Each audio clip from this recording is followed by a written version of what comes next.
السلام يا مدحنا شرفت له إنه قتم ودن كأنه هو هو قامنا يا قدومية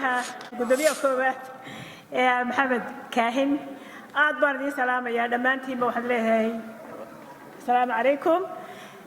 وحن هاد علنا يا هنا مانشستر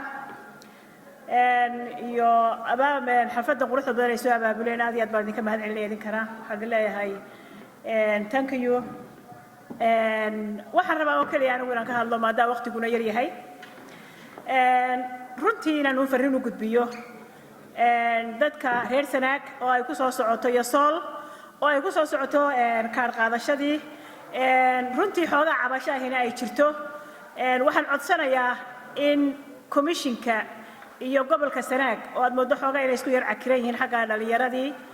oo lagu xanibay in jaamacadda Ceergaabo qura dhalinyarada ay noqonayaan muraaqibiin runtii dadkii bulshadii kale ay aad isugu adag yihiin ceerafeyn sidoo kale garadag marka waxaan codsan lahaa in dawladdeena sharafta leh iyo xisbiga kulmiyaba ay bal halka eegaan dhex galaan waayo kaarku ma aha wax iisiya maanta la qaadanaya haddii qulqulada timaadana waynu naqaanaa dhibaatada ay leedahay reer Sanaagna waxaan leeyahay reer Solba waxaan leeyahay cid kastoo la idin keenaa qof kasta oo yimaada waa dhalinyaradeenii waxaan rajaynayaa inaad kaarka si wacan u qaataan waxaan rajaynayaa inaan idinka waxayna jooga ama wixiina daad oo inta aad ka gaadhaan aad keentaan oo aad ku dadaashaan inaad kaarka qaadataan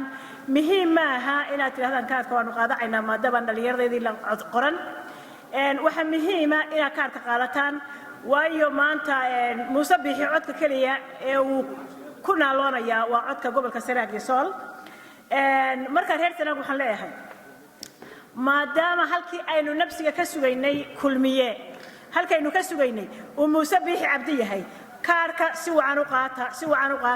qaata Muuse Biixina insha Allah bismillaahi kariim uu guuleysanayaa dhaqaalahana waa in la bixiyaa ayaan leeyahay aad iyo aad baan idin salaamayaa dhammaantiin